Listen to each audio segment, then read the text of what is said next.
Bom, então hoje nós estamos na lição 127 do livro Fonte Viva. Eis o homem. Meu Deus do céu.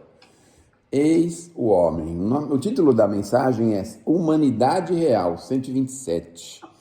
E aí o Emmanuel extrai do João, capítulo 19, item 5, uma pequena frasezinha que diz assim: eis o homem. Quem disse isso foi nada mais, nada menos do que Pilatos. Bom, o Pilatos é essa forma que ele apresenta Jesus à multidão, né? Ele não mostrava Jesus como um grande triunfador, como um guerreiro, alguma coisa assim, né? Também não houve nem banquete, não houve púrpura, não houve aplauso, não houve flores, não houve nada. Fico pensando, meu Deus do céu, né? A maior autoridade da terra apresentada dessa forma. Jesus estava diante da morte, meu Deus. Terminava uma semana de flagelações terríveis, porque teve problemas de traição e não se rebelara, foi preso. E o que ele fez na prisão? Exerceu a paciência, foi humilhado e não se entregou a revides, foi esquecido e não se confiou à revolta, foi escarnecido e simplesmente desculpou, foi açoitado e esqueceu a ofensa, foi injustiçado e não se defendeu. Por fim, foi sentenciado ao martírio e também soube perdoar. Crucificado, voltaria à convivência dos mesmos discípulos e beneficiários que o haviam abandonado para soerguer-lhes a esperança. Quer dizer, depois da morte, né, Jesus foi lá e disse para eles que era para perseverar, não é?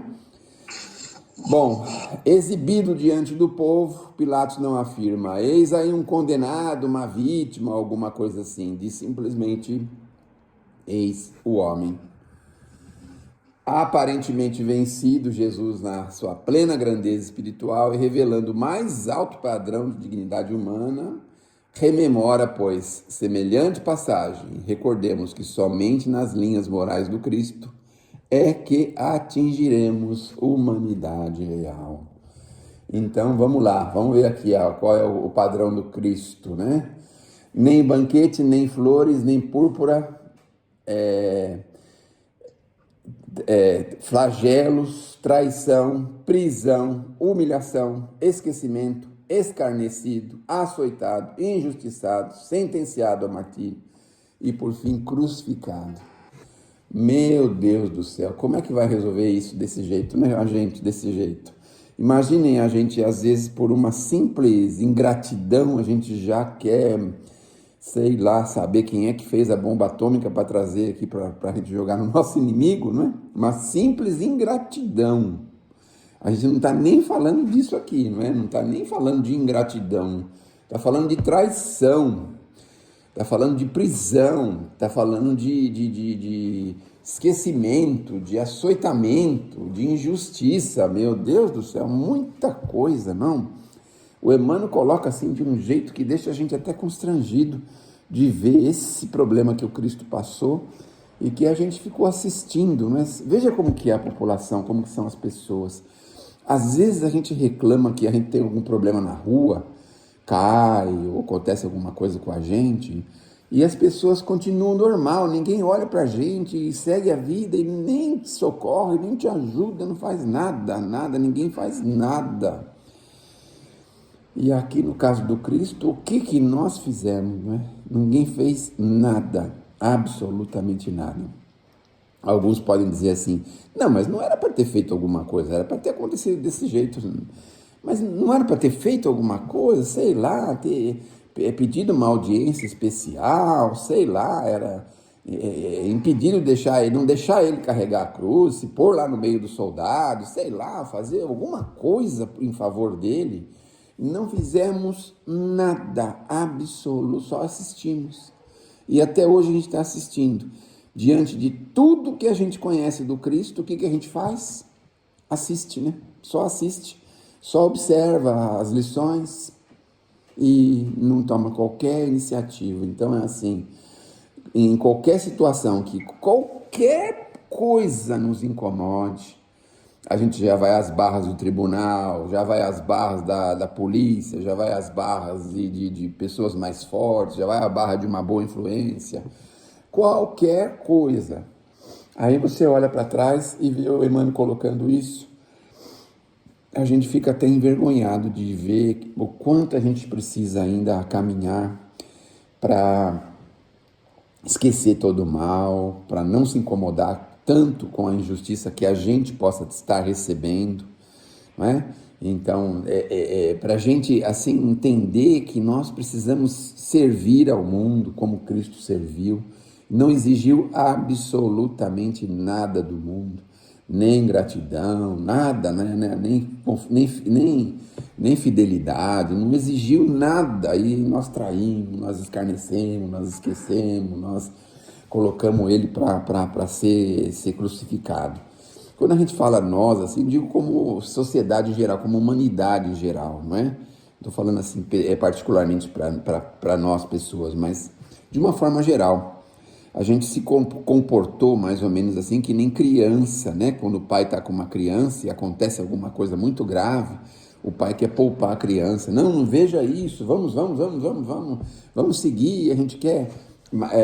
não quer nenhum aborrecimento. Nós nos comportamos mais ou menos assim, como crianças espirituais, vendo Cristo viver tudo isso e nós não tomarmos nenhuma iniciativa. Olha, o Cirineu, ele só carregou um pouquinho da cruz porque foi obrigado. E porque também ele tinha interesse de Jesus, de salvar lá uma criança, uma filha dele, parece. Então ele queria mesmo se aproximar de Jesus. Mas do mais ninguém. Você viu, o João acompanhou a mãezinha, né? Ficou lá junto da mãe, deu assistência para a mãe. Muito embora sobre problemas, né? Porque vamos imaginar que a coisa revertesse para familiar, né? Ah, você é a mãe dele, você está com a mãe dele, e você... Ele ficou lá junto com ela, deu toda a assistência para ela. Então, do mais, o que nós vimos? Vimos que as pessoas se retraíram, se esconderam, temeram, ficaram morrendo de medo de acontecer a mesma coisa com elas. Imaginem só, viveram com o Cristo, sentiram o hálito do Cristo ali no dia a dia,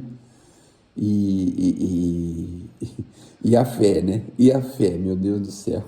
A fé só veio depois que o Cristo foi embora, né? E que o Pedro e outros foram enfrentando as dificuldades, mas naquele momento, meu Deus, correram, se esconderam, ficaram com medo.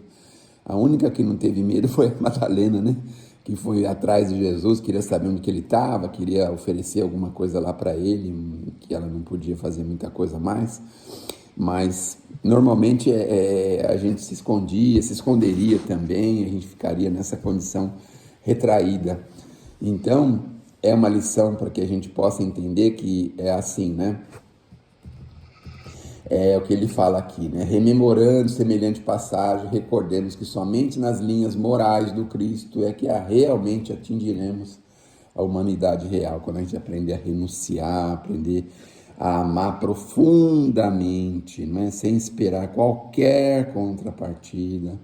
Quando a gente chegar nesse nível, nossa, aí nós vamos estar num nível próximo de Jesus. Mas por enquanto, a gente tem muito amor, mas é por nós mesmos ainda, não é? A gente tem muito amor, mas por aqueles que estão muito perto da gente. A gente tem muito amor por aqueles que nos agradam, aqueles que nos agradecem, aqueles que nos mantêm assim com o egocentrismo elevado, não é? Agora, perceber alguma situação pela qual a gente vai viver com dificuldade, com problemas, aí é viver no padrão do Cristo. Então, que a gente possa ter coragem de... Claro que as situações aparecem, surgem, nós não precisamos buscar nada disso. Então, se aparecer situações pela qual nós tenhamos que testemunhar, não é? A injustiça, testemunhar o esquecimento, a humilhação, mesmo a prisão, que nós tenhamos a força moral do Cristo. Acho que é essa a lição que o Emmanuel deixa aí para a gente, porque ele foi designado apenas como eis o homem, ou seja, um cidadão comum, né? Imagine se Cristo era cidadão comum, cidadão comum. A gente tá longe de ser um cidadão comum, imagina o Cristo, né? O Cristo está há milhares e milhares de anos-luz à frente de ser um cidadão comum. Muito bem, que Deus nos abençoe e que Jesus nos ilumine.